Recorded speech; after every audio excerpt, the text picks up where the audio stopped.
Human beings have always been fascinated by the question of life, and how to use that knowledge to help our own lives. Early cultures offered origin stories as a way of relating humans to God, and providing the basis for a moral code. In more recent times, our fascination with life has become scientific, as we have sought to find ways to extend life and improve medicine. Personalized medicine represents a budding frontier in this saga. By advancing sequencing technology and drug design, we may soon be able to tailor medicine down to the individual based on their genes. This could add tremendous value in healthcare by providing better healthcare at a lower cost, thus ensuring that people live longer, healthier lives. We are able to use an individual's genetic makeup and help predict their disease occurrence, the best treatment for their particular genetic makeup, and to better understand how disease progresses. 3 key discoveries laid the groundwork for personalized genetic medicine. First, in 1858, Charles Darwin and Alfred Russel Wallace proposed the idea of evolution by natural selection. This groundbreaking theory led to a number of changes in biological thinking, including the idea that species demonstrate considerable interspecies variation. Secondly, the rediscovery of Gregor Mendel's work at the turn of the 20th century demonstrated that we inherit and exhibit traits based on discrete units, genes. Finally, in 1953, James Watson and Francis Crick revolutionized genetics one more time by proposing that genes were contained within a double helical structure, DNA. Once the structure of DNA had been established, researchers began to ask the questions that underlie personalized medicine. After all, if different genes give rise to different traits, wouldn't people be susceptible to different diseases? Wouldn't different genes also lead people to respond differently to drugs? Early research in the 1950s confirmed these ideas, as patients were found to differentially respond to muscle relaxants.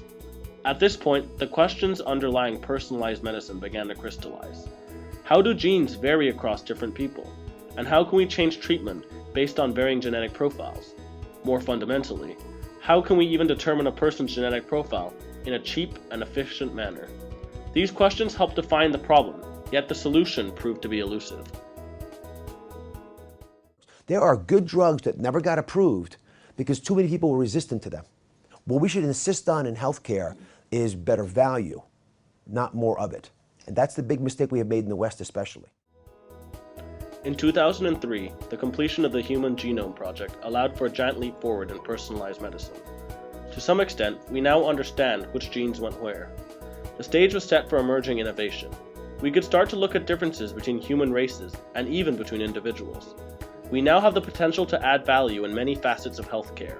Perhaps most importantly, personalized medicine may lead to far superior outcomes for patients. We will understand what risk factors given individuals possess, and can act to prevent illnesses from developing. We will better understand which drugs work for which people, and which drugs lead to the worst side effects for certain people, and can avoid administering those. In doing so, we can ensure better treatment and a healthier population. However, there is still a long way to go before we reach these results. As things stand, we are aware of broad correlations between certain genes and certain groups, for instance, different races. Yet there are still many genes whose function we don't know. And to bring personalized medicine all the way down to the individual level, we must bring down the cost of genome sequencing. It is likely that we can achieve our technological goals in the next few years. We are rapidly improving sequencing.